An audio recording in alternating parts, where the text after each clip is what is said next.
Hello, my name is Hakon and welcome back to another little video tutorial on the Empress effects Zoia, the patchable modular digital synthesizer or effects box in a nice little form factor with a lovely grid interface and where the only limitation is your imagination and the CPU, of course.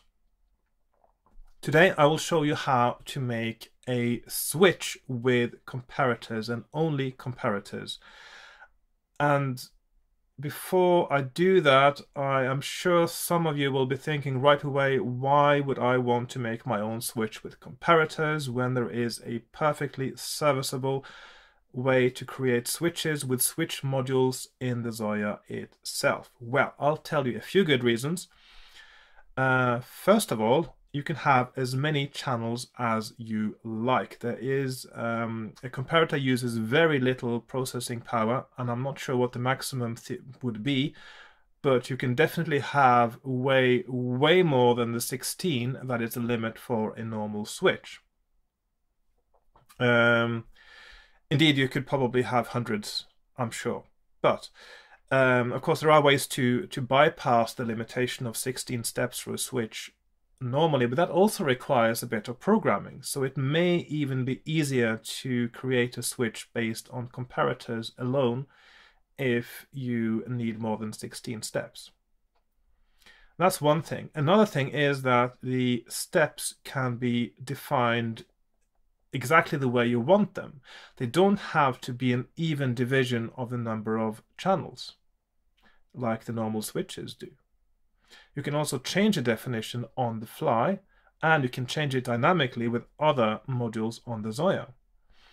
So that's another thing. You also could define it an off stage as well, where there actually is, for instance, now I've got these 8 steps here, and the lowest step doesn't need to start at 0. So you could have very easily make an off state of the switch as well. So there are a few of the different reasons you may want to create your own switch. And also it's a nice thing to know, and also the principle of how it works can be used for other things. So anything you can use the switch for, you can use this principle for. Of course, you would have to do something else now to, this outputs a value of 1 on the active comparator, or let's call it the active channel of the switch. And then, of course, you would have to do something with that value of 1 to control something else in your patch. So, and that depends entirely what you are using the switch for.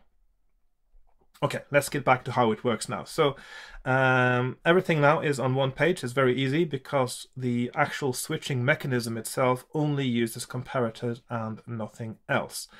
I do have a MIDI input up here in the corner because the thing on the Zoia is, and it's a little bit frustrating sometimes, if you change a value on the Zoia, let's see, I'll select the value module here, and I start changing the value, I don't get the visual feedback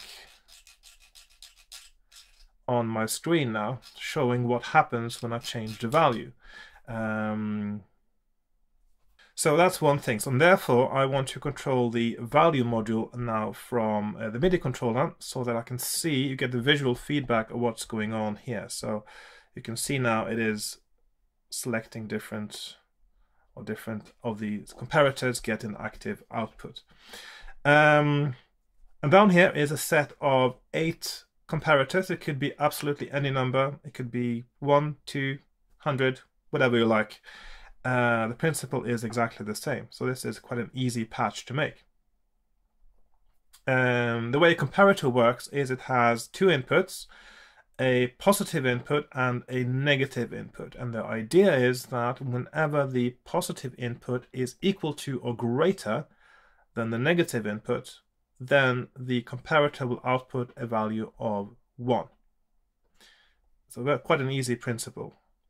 So here we have the value that is controlling the, let's call it the switch, and it's patched up to the positive input of all the comparators. So when we change this value, the positive value here will increase. Then a negative input of the comparator is set to initially to whatever value you want to be the lowest for which that step is triggered, or that channel is triggered. So the first one here is set to 0, which means that when the input value is 0, this first channel here is triggered. That is not necessary, of course. You could set the sort of first value that it starts at higher than 0 as well in this design. And then the second one is, of course, these values are just arbitrary. So 0.1154 it says there, which means that whenever the input value is between 0 and 0.1154, channel 1 here is the active one.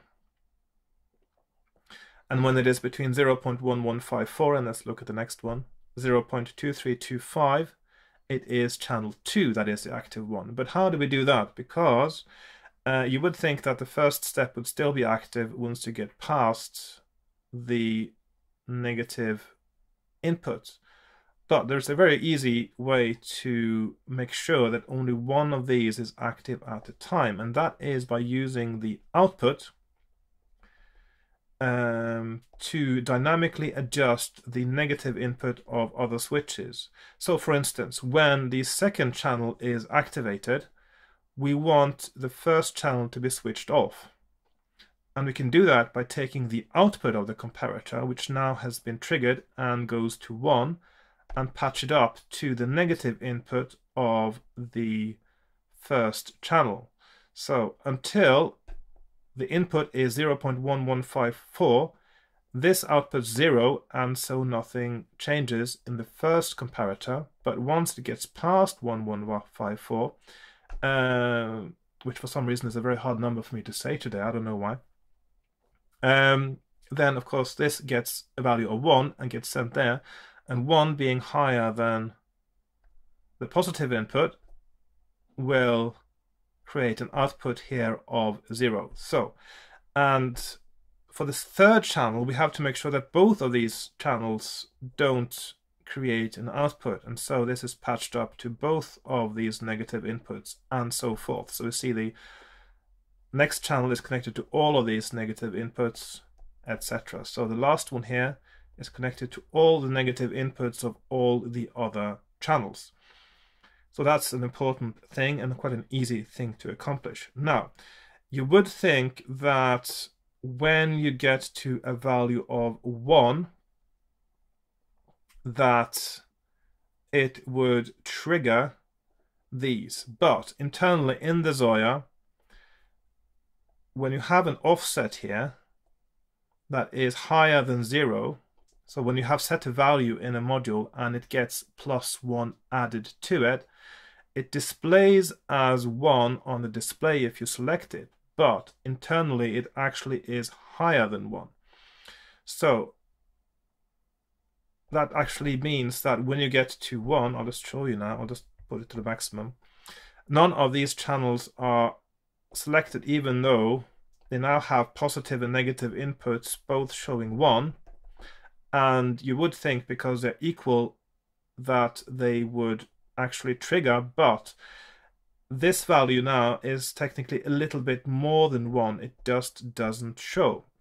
The only value that is an issue is in fact the first one, because the negative input is supposed to be 0. So if that is 0 and you don't do anything else, then this will trigger, and I'll show you what I do. So the last step here, the last channel, the connection strength to the first negative input is 100.1%. If I put it to 100, let's see what happens. You see the first step here is also triggered at the same time as the last one when the input value is 1. So that is a way to bypass that, is by creating a 100.1% connection. If you aren't using 0 as the lowest value, this is not an issue, but if you are using 0, then you have to have a connection strength of a little bit more than 100% from the output of the last comparator to the first one to avoid both triggering at the same time. So then we have, let's put it back down again, because we can't see these values when it is anything but 0. So we got our definitions there, 42, 71, 81, 89, 66, just random values. Of course, they have to be in order now so that the smallest ones are first and the bigger ones are last. They have to be in numerical order, otherwise it doesn't quite work.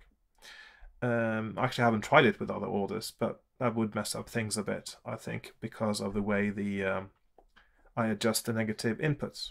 So, very simple and very effective, hardly uses any CPU at all, and you can do so much with this principle, and it's easy to control, and of course it's if you use an external controller, you get a nice visual feedback here as well, both with the intensity of the light and where you can see the active output is moving. So that's all I wanted to show you today. I hope you found that enjoyable, interesting, or fascinating, or useful even, something that you can use in your own patches. And if you enjoyed this, please like. If you know someone else who could enjoy it, please share on forums, etc., on social media.